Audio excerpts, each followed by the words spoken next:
Hi guys and welcome back.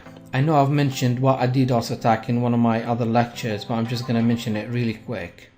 Now, the official description of the distributed denial of service attack, DDoS, is that a denial of service attack is a malicious attempt to make a server or a network resource unavailable to users, usually by temporarily interrupting or suspending the service of a host connected to the internet. In simple terms, a hacker will pick a particular system or a server and find an open port that can accept unlimited number of connections from one particular point, then start sending as much traffic as possible.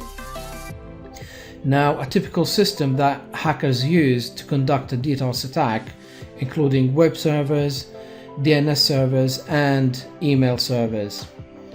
Now, in order for you to find an open port, you will need a tool which is called Advanced Port Scanner. Let's see how we can find it and install it on your system. I'm going to be using Google to search for the Advanced Port Scanner. So I type in Advanced Port Scanner, and the one that I need is from the radmin.com website, and it's the first link here, so click it. It is free, guys, as well, which fantastic tool. And then click the green download button here. It will take me to the download.com website, and again click the download now button. And save my file.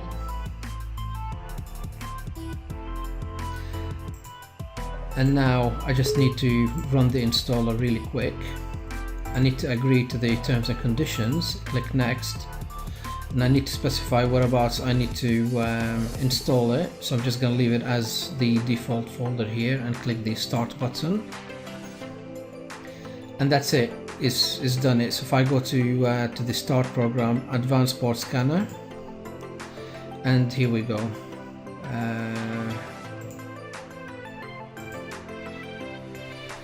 That's it. So the first thing it's gonna bring is my default local machine IP. So now if I need to scan my home computer, I can see that it's running the scan and it's quickly done it. The IP address 192.168.0.1, that's my router. So let's see what ports are open on here. You can see that port 53 is open and port 80 is open. Now 80 is usually used for Skype chat as well if you're using it. I'm going to show you what a typical dedicated server ports open or closed.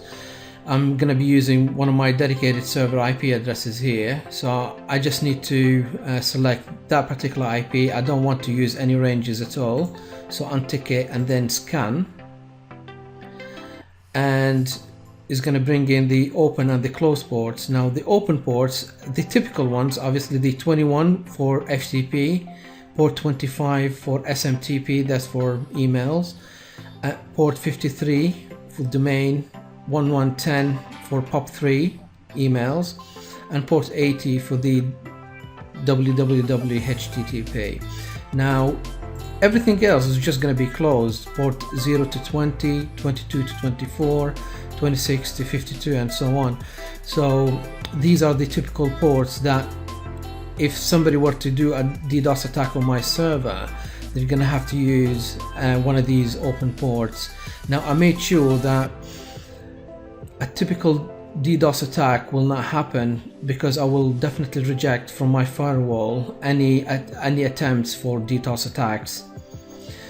So let me show you how to install a really good DDoS attacker. Now if I go to my search tool and type in low orbit ion cannon DDoS, or you can put the full name, Low Orbit Ion Cannon,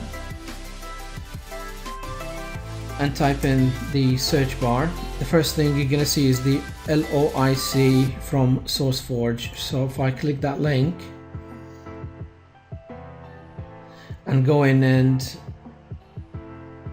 download the program,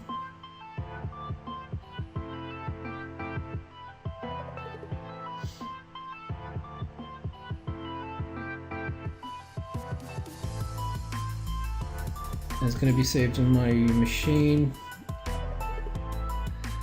and then I just need to double click that exe file, run.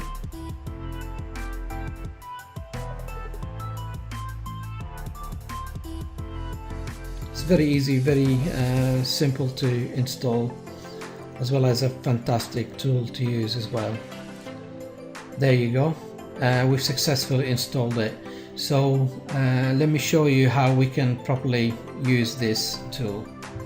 Okay guys, the first thing I need to do is to put a valid IP address. So I'm going to be putting one of my dedicated service IPs here, and then press the lookup. Now typically I would use port 80 here for web-based attacks, or any port that will accept incoming connections. So if you know, using the other tool that I showed you, which ports that accept the incoming connections, then you can put it here, but I'm going to be using port 80 for now. As far as the method, I'm going to be using TCP to tie up a bunch of resources to exhaust the server. And what I'm going to do now is I'm going to click this to mount my attack. Now, as you can see how many requests that has been served so far. Absolutely huge.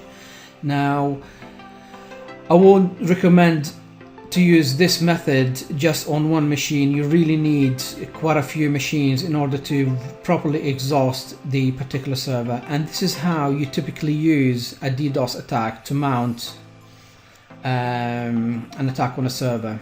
And that's how easy it is, guys, and it's free, available online.